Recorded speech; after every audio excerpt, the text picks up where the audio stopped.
পৃথিবী বড় স্বার্থপর, দুনিয়া বড় স্বার্থপর। দুনিয়া কাউরে জায়গা দেয় না, দুনিয়া কাউরে জায়গা দেয় না। এত মজবুত পাইলিং করে যেই বিল্ডিং বানাইলাম, দুনিয়া তারে থাকতে দেয় না। যা বেটা যা, যা তুই লাথি দিয়া বাড়ি করে যা, কবরে যা, কবরে যা।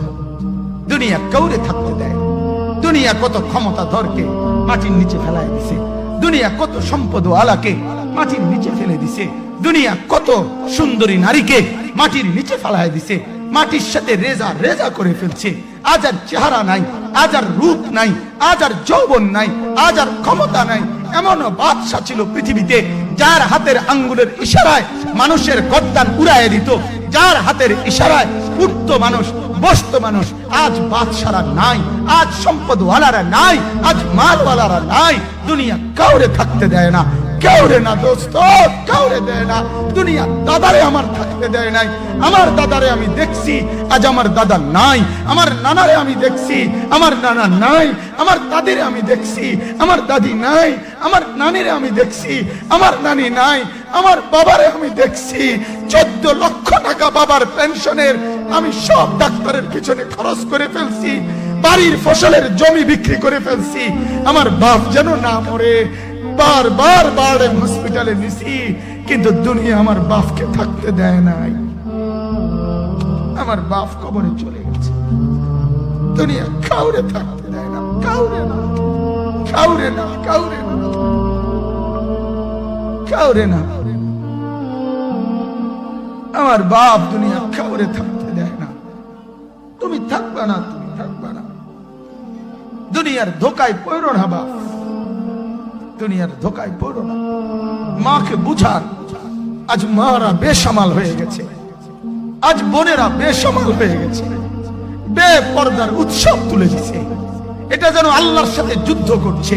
আল্লাহ করোনা না, তুমি আরো কিছু দাও, আমরা বেপরদিকে ছাড়বো না। যুবক ছেলেগুলো যেন বলতেছে, আল্লাহ তুমি করোনা দেওয়ার চাই দাও, অশ্লীল ছবি দেখা, ফেসবুকে নর্তকী দেখা আমরা ছাড়বো না। দেখি তুমি কি করতে পারো, তুমি যা করার করো। দোকানদার ব্যবসায়ীরা হারামের লেনদেন করা বন্ধ করছে না, সুদখোর সুদ ছাড়ছে না, ঘুষখোর ঘুষ ছাড়ছে না, নাফরমান আর জিনাকার ব্যভিচারী এরা কেউ কিছু ছাড়ছে না। বেহায়ার বেপর্দা নারী তার অশ্লীলতার বেহায়াপনা ছাড়ছে না। মুসলমান তার ঘরে টেলিভিশনের নর্তকীর আওয়াজ তো বন্ধ করছে না।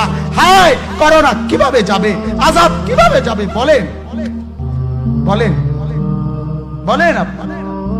আমার বাপ ফেরাউনের উপরে তো আযাব এতদিন ছিল না, নমরুদের উপরে আযাব এতদিন ছিল না, সাদ্দাদের উপরে আযাব এতদিন ছিল না, কারুনের উপরে আযাব এতদিন ছিল না, লূত আলাইহিস সালামের কওমের উপরে আযাব এতদিন ছিল না, হুদ আলাইহিস সালামের কওমের উপরে আযাব এতদিন ছিল না, নূহ আলাইহিস সালামের কওমের উপরে এতদিন আযাব ছিল না।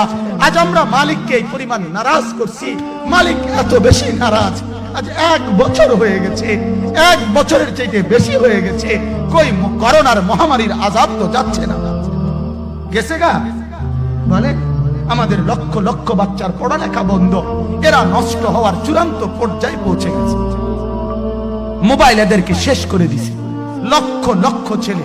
গতকালকে এক মা আমার আত্মীয় ফোন দিয়া বলতেছে, সকাল 10টায় বাচ্চাটা ঘর থেকে মোবাইল লইয়া বাইর হইছে, রাতের 10টায় মা তারে ফোন দিয়া বলছে, বাপ ঘরে আসতি না, ভাত খাইতি না।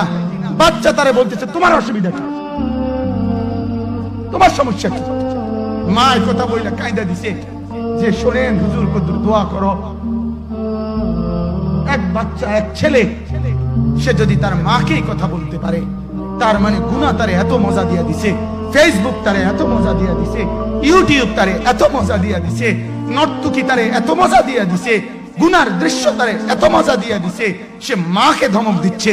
রাত 10টা বাজলে কি হইছে, রাতের 3টা পর্যন্ত দেখলে তোমার সমস্যা কি? আমার আখিরাত আমি নষ্ট করলে তোমার অসুবিধা কি? আমার জাহান্নাম আমি ঠিক করে নিলে তোমার সমস্যা কি? আল্লাহ আমাদেরকে মাফ করে দেন, আল্লাহ আমার জাতিকে মাফ করে দেন।